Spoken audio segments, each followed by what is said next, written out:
আবারও শিখ ইস্যুতে ভারত কানাডা সম্পর্কে চিড়, খালিস্তানিদের পাশে থাকার আশ্বাস ট্রুডোর, রাষ্ট্রদূতকে তলব করে কড়া বার্তা দিল্লির।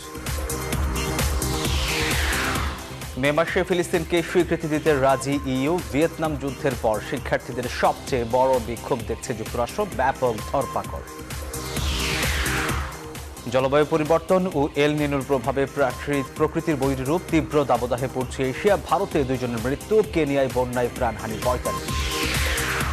এবং যুক্তরাষ্ট্রে এবার বন্দুক হামলায় আইন শৃঙ্খলা বাহিনীর 4 কর্মকর্তা নিহত, গুলিবিদ্ধ আরও 4 জন, সন্দেহভাজন হামলাকারীর মরদেহ উদ্ধার।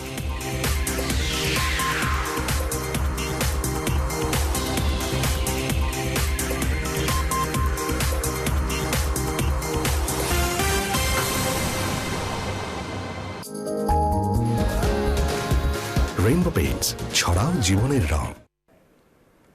স্বাগত নিউজ 24 ইন্টারন্যাশনাল সংবাদে, আপনাদের সাথে আছি আমি সোহাগ বক্স। দেখছিলেন সংবাদ শিরোনাম। শব্দের আরেক নাম, একদম ইউনিক স্ট্রাকচারাল ডিজাইনের কসমিক ডো। এর ওয়াল থিকনেস ও রিপ থিকনেস বেশি থাকায় থেকে 50 বছরেরও বেশি। কসমিক ডো, নিশ্চিন্তে 50 বছর। এবার বিস্তারিত। আবারও শিখ ইস্যুতে ভারত কানাডা সম্পর্কে চিড় ধরেছে। টরন্টোয় শিখ সম্প্রদায়ের এক অনুষ্ঠানে কানাডার প্রধানমন্ত্রী জাস্টিন ট্রুডো তাদের পাশে থাকার বার্তা দেয়ায় জোটেছে মোদি সরকার। এরপরে কানাডার রাষ্ট্রদূতকে তলব করে কড়া প্রতিক্রিয়া জানিয়েছে দিল্লি। এতে দিল্লি অটোয়ার দ্বিপাক্ষিক সম্পর্কে ফের টানাপোড়েন তৈরি হবে বলে সতর্ক করা হয়েছে। খালিস্তানি নেতা হরদীপ সিং নির্জির খুনের জন্য কানাডার পার্লামেন্টে দাঁড়িয়ে ভারতকে নিশানা করেছিলেন কানাডার প্রধানমন্ত্রী জাস্টিন ট্রুডো। কয়েক মাস আগে সেই ঘটনা নিয়ে দিল্লি অটোয়ার মধ্যে তৈরি হয়েছিল কূটনৈতিক টানাপোড়েন। এবার টরন্টোতে জাস্টিন ট্রুডোর সামনেই স্বাধীন ও সার্বভৌম খালিস্তান রাষ্ট্রের দাবিতে স্লোগান উঠেছে। এ সময় আবারও শিখ সম্প্রদায়ের পাশে থাকার আশ্বাস দিয়েছেন কানাডার প্রধানমন্ত্রী। শিখদের স্বাধীন এবং ভীতিহীনভাবে ধর্ম পালনের অধিকার রয়েছে। এটা কানাডার অধিকার ও স্বাধীনতা চার্টারেও নথিভুক্ত মৌলিক অধিকারগুলোর মধ্যে একটি। এই নীতিতেই আমরা সবসময় আপনাদের পাশে দাঁড়াবো এবং রক্ষা করব। এই ঘটনার তীব্র প্রতিক্রিয়া জানিয়েছে নরেন্দ্র মোদী সরকার। ভারতে কানাডার রাষ্ট্রদূতকে তলব করে এ বিষয়ে গভীর উদ্বেগ জানিয়েছে দিল্লি। সেই সঙ্গে এই ঘটনা ভারত কানাডার দ্বিপাক্ষিক সম্পর্কের উপর নেতিবাচক প্রভাব ফেলবে বলেও সতর্ক করা হয়। এরপর এক বিবৃতিতে ভারতের পররাষ্ট্র মন্ত্রণালয় জানায়, বারবার উদ্বেগ প্রকাশ করা সত্ত্বেও কানাডার রাজনৈতিক পরিসরে বিচ্ছিন্নতাবাদীদের জায়গা দেওয়া হচ্ছে। এই ধরনের ঘটনায় ভারত কানাডার সম্পর্কে ফাটল ধরেছে। এতে সন্ত্রাসীদের প্রশ্রয় দেওয়া হচ্ছে বলেও দাবি দিল্লির। আসমাতুলি, নিউজ 24। এই যে আমার ব্যাংক আরএফএল গ্যাস স্টোভ, এর সায়েন্টিফিক নজল আর ব্রাশ বার্নার তাপকে সমানভাবে ছড়িয়ে খরচ বাঁচায় 25%। আরএফএল গ্যাস স্টোভ নিরাপদ ও গ্যাস সাশ্রয়ী। 304 ফুড গ্রেড স্টেইনলেস স্টিলে তৈরি, যা নিশ্চিত করে জংবিহীন সিঙ্কের আজীবন নিশ্চয়তা। আরএফএল কিচেন সিঙ্ক, স্বাস্থ্যকর কিচেনের চিরস্থায়ী সমাধান। অবশেষে ফিলিস্তিনকে রাষ্ট্র হিসেবে স্বীকৃতি দেয়ায় সম্মত হয়েছে ইউরোপের দেশগুলোর জোট ইউরোপীয় ইউনিয়ন। আগামী মে মাসের শেষ দিকেই এই স্বীকৃতি দেয়া হবে বলে আশা করা হচ্ছে। যুক্তরাজ্য বলছে, জিম্মি মুক্তির আগে হয়তো গাজা যুদ্ধ বন্ধ হবে না। এদিকে ভিয়েতনাম যুদ্ধের পর শিক্ষার্থীদের সবচেয়ে বড় বিক্ষোভ দেখছে যুক্তরাষ্ট্র। সময়ের সাথে সাথে জোরালো হচ্ছে ইসরায়েল বিরোধী আন্দোলন।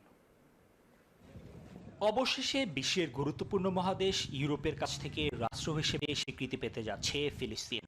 আগামী মে মাসের শেষ দিকে এ স্বীকৃতি দিতে পারে ইউরোপের দেশগুলোর জোট ইউরোপীয় ইউনিয়ন। আর এ তথ্য নিশ্চিত করেছেন ইউ এর পররাষ্ট্রনীতি বিভাগের প্রধান জোসেফ বোরেল। যদিও এই উদ্যোগকে সন্ত্রাসবাদের জন্য পুরস্কার হিসেবে গণ্য হবে বলে আগেই মন্তব্য করেছিলেন ইসরায়েলের যুদ্ধবাজ প্রধানমন্ত্রী বেনিয়ামিন নেতানিয়াহু। সোমবার সৌদি আরবের রিয়াদে ওয়ার্ল্ড ইকোনমিক ফোরামে ফিলিস্তিনি সশস্ত্র গোষ্ঠী হামাসকে ইসরায়েলের দেওয়া যুদ্ধবিরতির প্রস্তাব দ্রুত গ্রহণের আহ্বান জানিয়েছেন মার্কিন পররাষ্ট্রমন্ত্রী অ্যান্টনি ব্লিংকেন। একই দিনে ব্রিটিশ পররাষ্ট্রমন্ত্রী ডেভিড ক্যামেরন জানালেন, জিম্মিদের মুক্তি দেয়া না হলে গাজা যুদ্ধ বন্ধ হবে না বলেই ধারণা তার।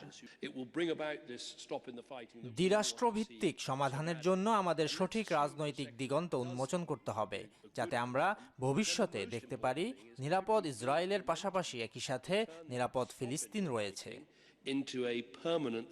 এরই মধ্যে সোমবার মার্কিন পররাষ্ট্র দপ্তরের নিয়মিত ব্রিফিংয়ে স্টেট ডিপার্টমেন্টের মুখপাত্র বেদান্ত পাটেল জানিয়ে দিয়েছেন, গাজা যুদ্ধের আগে ইসরায়েলি সামরিক ইউনিট মানবাধিকার লঙ্ঘন করেছে বলে প্রমাণ পেয়েছে যুক্তরাষ্ট্র। আর ফিলিস্তিনি পরিস্থিতি নিয়ে আন্তর্জাতিক অপরাধ আদালতের কোনো এখতিয়ার নেই বলেও মন্তব্য করেন তিনি। এদিকে দিন যত পেরোচ্ছে ততই যুক্তরাষ্ট্রের বিশ্ববিদ্যালয়গুলোতে জোরালো হচ্ছে শিক্ষার্থীদের ইসরায়েল বিরোধী বিক্ষোভ। এই আন্দোলনে বিক্ষোভকারীদের উপর পুলিশের নজিরবিহীন দমনপীড়নের নিন্দা জানিয়েছেন ইরানের প্রেসিডেন্ট ইব্রাহিম রাইসি। এ সবকিছুর মধ্যেই গাজায় অব্যাহত রয়েছে ইসরায়েলি বাহিনীর বর্বর হামলা।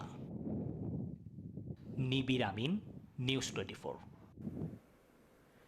তীব্র দাবদাহে পড়ছে এশিয়া, বিশেষ করে দক্ষিণ ও দক্ষিণ পূর্ব এশিয়ার দেশগুলোতে এর রেশ পড়েছে সবচেয়ে বেশি।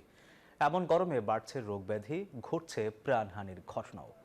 গেল দিন ভারতের কেরালায় দাবদাহে 2 জনের প্রাণ গেছে। মিয়ানমারের তাপমাত্রা ছাড়িয়েছে 48 ডিগ্রি সেলসিয়াস। এই পরিস্থিতিতে প্রচুর পানি পান সহ বাড়ির বাইরে বের না হওয়ার পরামর্শ দিয়েছেন চিকিৎসকরা। সেই সঙ্গে পশু পাখিদের প্রতিও বাড়তি যত্ন নেওয়ার পরামর্শ তাদের। এপ্রিলে গরমে নাজেহাল দক্ষিণ ও দক্ষিণ পূর্ব এশিয়ার দেশগুলো। বাংলাদেশ ছাড়াও ভারত, ফিলিপাইন, ভিয়েতনাম, কম্বোডিয়া ও থাইল্যান্ডের তাপমাত্রা 40 ডিগ্রি সেলসিয়াস ছাড়িয়েছে। মিয়ানমারে তো সর্বোচ্চ তাপমাত্রা পৌঁছেছে 48 ডিগ্রি সেলসিয়াস। তীব্র দাবদাহে এসব দেশের জনজীবন বিপর্যস্ত হয়ে পড়েছে। দেশে দেশে জারি করা হয়েছে স্বাস্থ্য সতর্কতা। বাড়ছে রোগব্যাধি, এড়ানো যাচ্ছে না প্রাণহানির ঘটনাও। ভারতে তীব্র দাবদাহে কেরালা রাজ্যে প্রাণহানির খবর মিলেছে। এই গরমে রিক্সা চালাতে প্রচন্ড কষ্ট হয়, কিন্তু কি করব, পরিবারের খাদ্য জোগাড়ে তো রিক্সা চালাতেই হবে। আমরা ব্যবসায়ীরাও গরমে দারুণ মুশকিলে পড়েছি। সারাদিন কোনো ক্রেতাই আসে না, সন্ধ্যার পরেও ক্রেতা আসেন হাতে গোনা। এই পরিস্থিতিতে সতর্ক করছেন চিকিৎসকরা। প্রয়োজন ছাড়া বাড়ির বাইরে না যাওয়ার পরামর্শ দিচ্ছেন তারা। এমনকি পশু পাখিদেরও তীব্র দাবদাহে মৃত্যু হতে পারে বলে জানিয়েছেন। তাপমাত্রা বাড়ার সাথে সাথে মানুষের মতো হিট স্ট্রোকে আক্রান্ত পশু পাখির সংখ্যাও বাড়বে। ওরা অসুস্থ হয়ে পড়বে। বিভিন্ন হাসপাতালের মতো পশু হাসপাতালে আক্রান্তের সংখ্যা বৃদ্ধি পাবে। এক্ষেত্রে মানুষের পাশাপাশি পশু পাখিরও বাড়তি যত্ন প্রয়োজন। এশিয়ায় এমন অসহনীয় ও রেকর্ড তাপমাত্রার জন্য জলবায়ু পরিবর্তন ও এল নিনোর প্রভাবকেই দায়ী করা হচ্ছে। আসমাতুলি, নিউজ 24। ভারী বৃষ্টি ও বন্যায় কেনিয়ার মধ্যাঞ্চলে সোমবার অন্তত 45 জনের প্রাণহানি হয়েছে। আহত হয়েছে 110 জনেরও বেশি মানুষ। অবিরাম বর্ষণের জেরে ভারতের কাশ্মীরেও ধ্বংস হয়ে গেছে বহু বাড়িঘর। এদিকে শিলাবৃষ্টি ও তুষারপাতের কবলে পড়েছে চীনের বেশ কয়েকটি প্রদেশ। সোমবার ভারী বৃষ্টি ও বন্যায় কেনিয়ার মধ্যাঞ্চলের মাইমাহিউ শহরে বহু মানুষের প্রাণহানি ঘটে। আহত হন শতাধিক মানুষ। হতাহতের সংখ্যা আরও বৃদ্ধি পেতে পারে বলে আশঙ্কা করছে কর্তৃপক্ষ। বানের জলে ভেসে গেছে বহু বাড়িঘর ও সড়ক। বাস্তুচ্যুত হয়েছে অন্তত 200 পরিবার। যখন পানিতে ভাসছিলাম তখন আমার পিঠে থাকা মেয়ে অনুরোধ করছিল তাকে ছেড়ে না যাওয়ার, কিন্তু বাঁচাতে পারলাম না তাকে। দুর্যোগ মোকাবেলার সর্বোচ্চ চেষ্টা করছে কেনিয়ার সরকার। আগামীকাল আমরা মন্ত্রী পরিষদের বৈঠক করতে যাচ্ছি। কি কি অতিরিক্ত ব্যবস্থা নেওয়া যায় তা নিয়ে আলোচনা করা হবে।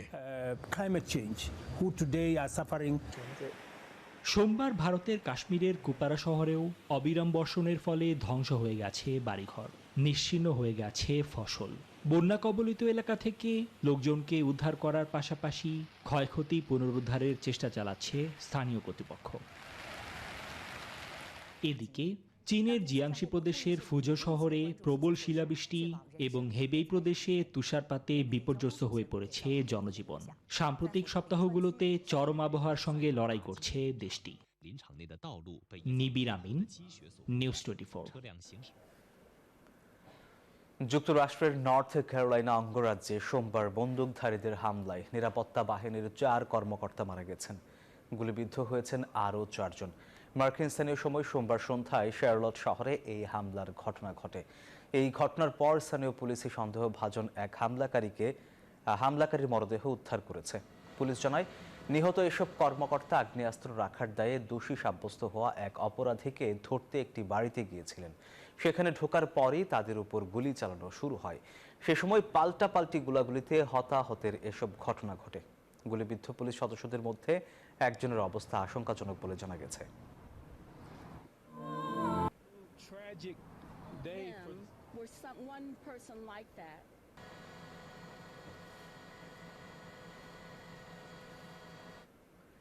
নিউজ 24 ইন্টারন্যাশনাল নিচ্ছে একটা বিরতি।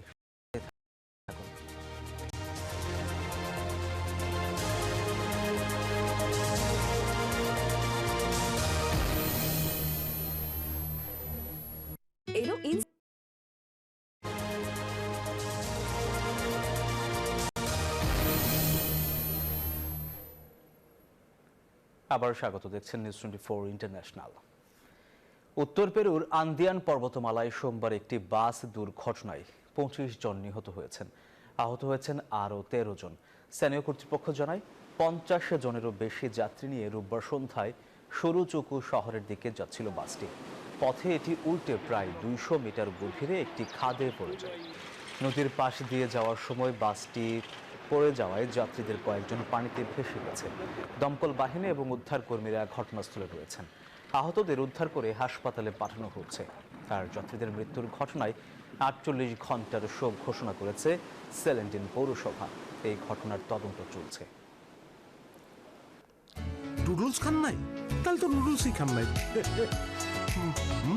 নুডলস খান নাই তো নুডলসই খান নাই।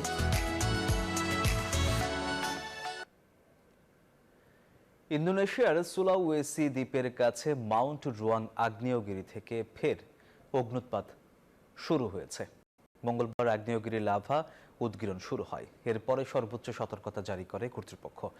এমন পরিস্থিতিতে সাময়িকভাবে বন্ধ করে দেয়া হয়েছে মানাডু প্রদেশের সেম রাতুলাঙ্গি আন্তর্জাতিক বিমানবন্দর। এর আগে এই সতর্ক সংকেত 3-এ নামিয়ে আনা হয়, তবে মঙ্গলবার আবারও দেয়া হয়েছে 4 নম্বর সতর্ক সংকেত। জানা গেছে, উত্তর সুলাওয়েসি প্রদেশের রুয়াং দ্বীপে 800 জনেরও বেশি বাসিন্দা রয়েছেন। এই মাসের প্রথম সপ্তাহে অগ্নুৎপাত শুরু হলে তাদের বেশিরভাগকে সরিয়ে নেওয়া হয়।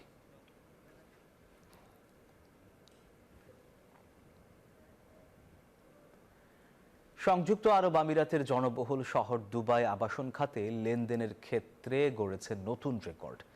চলতি বছরের জানুয়ারি-মার্চ প্রান্তিকে 34,000-এরও বেশি লেনদেন নথিভুক্ত রয়েছে বলে সম্প্রতি জানিয়েছে দুবাই ল্যান্ড ডিপার্টমেন্ট। আরাবিয়ান বিজনেসের প্রতিবেদনে বলা হয়, আবাসন খাতে মার্চে শেষ হওয়া প্রান্তিকে লেনদেন 2023 সালের একই সময়ের তুলনায় বেড়েছে প্রায় 20%। এতে চলতি বছরের প্রথম প্রান্তিক দুবাইয়ের আবাসন খাতের ইতিহাসে সবচেয়ে সক্রিয় প্রান্তিকের রেকর্ড স্পর্শ করেছে। বিশ্লেষকরা মনে করছেন, দুবাইয়ে মূল্যবৃদ্ধির প্রবণতা 2024 ও 2025 সালে অব্যাহত থাকবে। 2024 সালের প্রথম 3 মাসে শহরটিতে জনসংখ্যা বেড়েছে প্রায় 26,000। এ সময়ে প্রায় 6,500 ইউনিট নতুন বাড়ি সরবরাহ করা হয়েছে।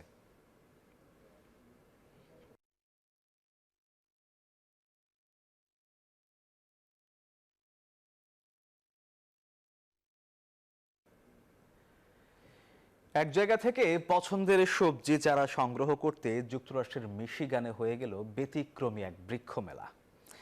সবজি চাষিদের সুবিধার্থে কমিউনিটি থেকে আয়োজন করা হয় এই বৃক্ষ মেলার। শখের বসে সবজি বাগানের প্রবাসী চাষিরা সহজেই সংগ্রহ করে নেন পছন্দের সব চারা গাছ। বিস্তারিত দেখব প্রতিবেদনে।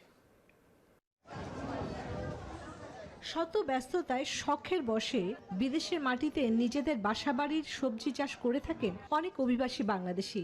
বাড়ির পেছনে ছোট জায়গা পেলে শুরু হয় সবজি বাগান করার। তবে গরমের মৌসুমে পছন্দের চারা সংগ্রহে বেশ বেগ পেতে হয়। সবজি বাগানের সুবিধার্থে মিশিগানের ওয়ারেন শহরে আয়োজন করা হয় কমিউনিটি বৃক্ষ মেলার। ২৭ মার্চ হেলমিজ পার্কে নানা জাতের সবজি গাছের চারা নিয়ে আয়োজিত বৃক্ষ মেলায় অংশ নেন শতাধিক নারী ও পুরুষ। ব্যতিক্রমী এই মেলা আয়োজন করেন নারী ব্লগার ওয়াহিদা। আমরা অনেক সময় অনেক চারা পাই না, বিশেষ করে দেশি চারাগুলো। তো আপনারা যাতে একই জায়গায় সব দেশি চারা একসাথে পেয়ে যান, সেটাও ছিল আরেকটা উদ্দেশ্য। আর যারা কিনা ভেন্ডর্স বিজনেস করেন, তারা দোকানে দোকানে সাপ্লাই করেন, তো ভাবলাম যদি একটা মেলার মতো আয়োজন করা যায়, তো ওনারাও এক জায়গায় সব জিনিস একসাথে নিয়ে আসলেন, আর আপনাদেরও সুবিধা হলো একসাথে পেতে। পছন্দের চারা গাছ সংগ্রহ করতে উৎফুল্ল প্রবাসীরা। তারা আসলে this is the first time they try to do something better our community. এটা আসলে গুড ইনিশিয়েটিভ। বাংলাদেশে কদু, লাউ, এই যে মরিচ আছে, হার্ড পেপার, নাগামরিচ, এইগুলা সবগুলো আছে। সুন্দর একটা আসলে একটা উদ্যোগ আমি মনে করি, যে মানুষ যেখানে চার্জার প্ল্যান্ট নিয়ে এসছে, ট্রেড করতেছে, এক্সচেঞ্জ করতে পারতেছে। আমরা বাগান করি ব্যাকইয়ার্ডও, শাক সবজি সবটাও রই এবং নিজের হাতে এগুলো রোপণ করলে খাইতে খুব স্বাদও লাগে। অন্যদিকে মানুষের অভূতপূর্ব সাড়াতে সন্তুষ্টি প্রকাশ করেন আয়োজক কমিটি। Desk report, news 24।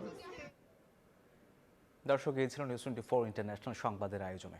এছাড়া আরও সংবাদ ও বিশ্লেষণ জানতে ভিজিট করুন news24bd.tv। এতক্ষণ সাথে থাকার জন্য ধন্যবাদ সবাইকে।